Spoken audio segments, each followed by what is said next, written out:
Welcome back, guys. In today's video, we're going to show you the ultimate DIY bifold door makeover. With multi-generational living, you sometimes have to convert different rooms into bedrooms. So we converted our dining room into our son's bedroom. Now we need to create a way to separate his room from the parlor room without it being permanent. The space is so much larger than what a regular door would fit in. We're going to show you our solution for separating both rooms. To help you out, we placed a link in the description of all the tools we used in this project. We ordered the bifold from our local home improvement store and had it shipped to the house. This is a 28-inch by 80-inch door, and we have 2 of them. These are specialty doors based on their size. They're not really that big, but they are a little heavy. Both of these sets of doors are going to go into this area. If you have a teenager, then you know that privacy is very important. Since this will be his new room, we wanted him to have some skin in the game and be a part of this. I used this time to teach my son how to measure the middle, top, and bottom of a doorway so that he can get more of an accurate measurement.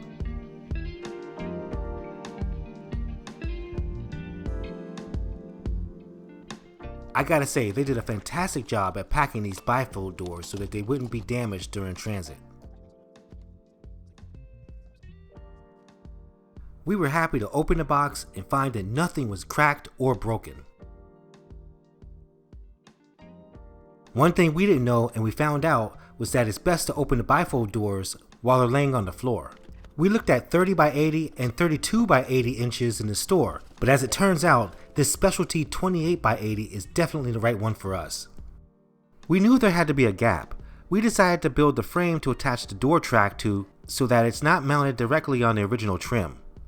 We took a trip to the home improvement store to get some wood pieces for the doorway. I think this may be my son's first time seeing someone cut wood pieces for a project he was working on. I kept telling him that it doesn't have to be perfect, but we are going to do our best.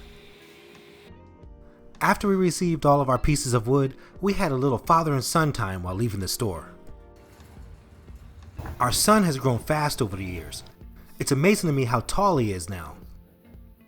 I was having flashbacks of when he helped me on a flooring project in front of our door when he was much younger. He couldn't wait to help me on that project. I had to learn how to use tools and do DIY home improvement all on my own. So I wanted to change that narrative and family generation by showing my son what he can do. To be honest with you, it wasn't just about showing him, but it was about doing it with him. To me, this is an important lesson as a father and a dad. Now we're both doing a bifold door makeover for the first time together. And he's using a nail gun to put the frame together. And yes, we found our eyewear. Now it's time to measure the center of the frame so we can attach the bifold track. We did this once before, but we checked again to make sure that the frame was level. When it came to the bifold door hardware, we took out every single piece. Have you ever bought something and they didn't have all of the pieces in the box before you started? Well, that's happened to me, and I definitely know what that feels like. I wanted to share with you all of the pieces just in case you've never done this part before. Now we made some changes to how we installed some of this hardware, but we're going to show you exactly what we did. In my opinion, the bottom pivot is a strong, durable piece of hardware, and so are the steel springs. They all help keep the doors aligned. I found a tip to help you alleviate a huge headache when installing the top roller and the top pivot. I'll definitely share that with you. One of the things I want to do for you and my son is to encourage you to be creative, think outside the box, and give you the confidence to update your home. When it comes to bifold doors, you might think they're outdated, but we added them because they're easy to take down, budget friendly, they can open quickly to brighten up a room, and they're space saving. They don't take up a ton of wall space like barn doors do. In case you're new to us or you didn't see the first video, we had this wood flooring put in by professionals. I'm going to be very careful when putting this bracket on the floor because I really don't want to scratch the floor. We found the center of the frame because it's going to help when installing the bifold doors. The doors need to be centered so that they look even in both rooms. We used a small steel spring for this project because it fit best with the size of our doors. I'm holding the bifold door up so you can see the place where you decide where the bottom pivot will go. This will determine which way your door will open. Here's where you can use the tip that I was talking about earlier. Here it is. Use a crescent wrench or something to hold the top metal pivot or spring-loaded roller, and then hit the wrench instead of the pivot or the roller, because they'll break and you'll have to find new parts, and you won't be happy if this happens to you. I thought about you, so I put a link in the description for replacement parts in case you need them. Now you may not have to worry about the bottom pivot because it's stronger. You can screw it all the way into the plastic and then tap it. I picked up one of the bifold door sections, and this is when I noticed something strange.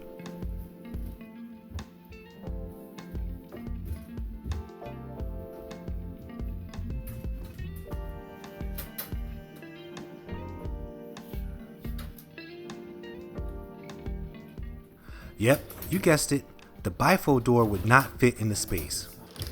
I screwed each of the pivots all the way in, but the space was too tight. I had to figure out a way to create more room at the top or at the bottom. You might say, just remove the top beam and reinstall the center bracket, but my son and I nailed the mess out of this frame, so that wasn't an option for us. I came up with a plan to deepen the hole on the bottom pivot of both bifold doors. I used the bottom pivot to measure the drill bit size that I would use to drill the new hole. Then I used blue painter's tape to measure how deep I would have to drill.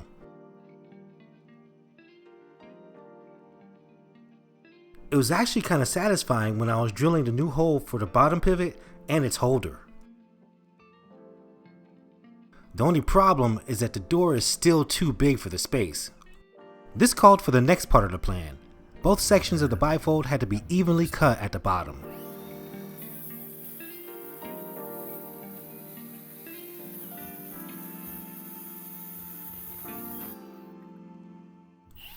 Then I had to redo the bottom pivot hole and the plastic holder hole. Now the bifold door is closed correctly. You might be thinking, you should have just installed it without the frame. You would have been done faster. Like you, I thought about that, but check this out. Now that we have the frame, believe it or not, it lessened the amount of gap at the top and at the bottom of the door. So now it's time to drill holes for the knobs. Our son didn't care for the wood knobs that came with the bifold doors, so he picked out 2 nickel knobs to replace the original ones.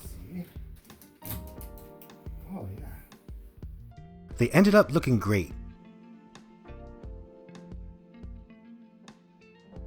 Oh yeah, there they are, gaps.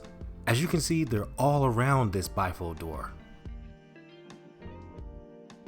And in the middle too, but don't worry, we have a solution that may work for you.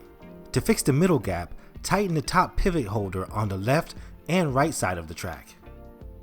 Before we sand or paint this wood, there's several areas on the frame that need some attention.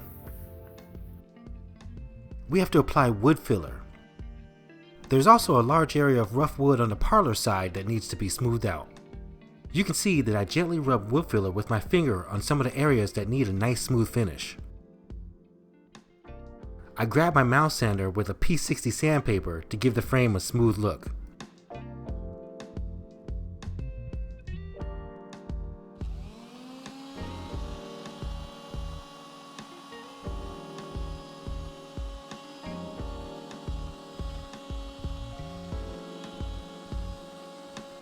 I made sure to sand the sides, the bottom, and the corners of the frame.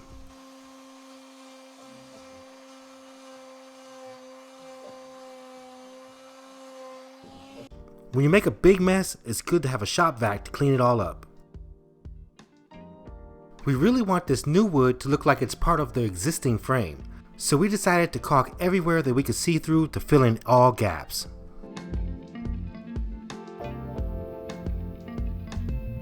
I know that we did this once before, but we decided to take the knobs off once again so that we could prepare for painting.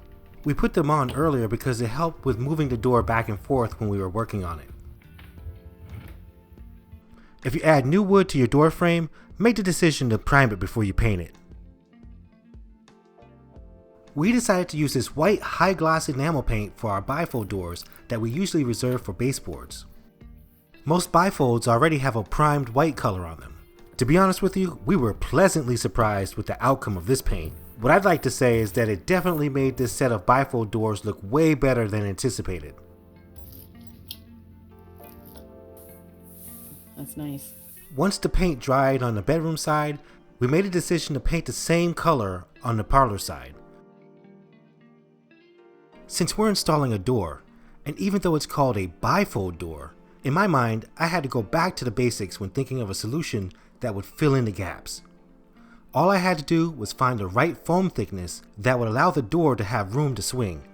You see, you can't totally fill in the gap because the door won't open or shut the way you want it to. I wanted this to be an easy DIY, so I grabbed some peel and stick foam and used my L-shaped ruler to press it into the frame. When this was done, we painted the gray foam white to match the door. This is after you've put the siding on, right? And it made a difference.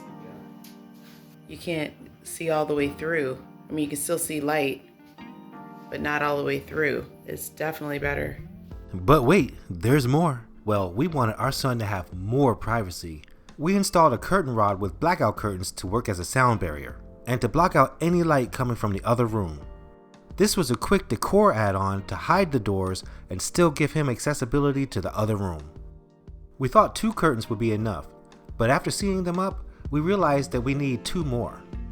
While we were at the home improvement store, we picked up some trim for the other side of this bifold door makeover. You can see that bifold door transformation in the next video, but for now, check this out.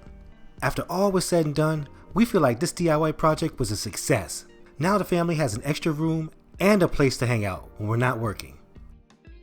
Hey guys, thanks for taking the time to watch this video. And check out the entire room transformation playlist. So let us know in the comments, how have you added privacy to a room? We just want to know what you've done for your home. And remember, You you can can DIY DIY too.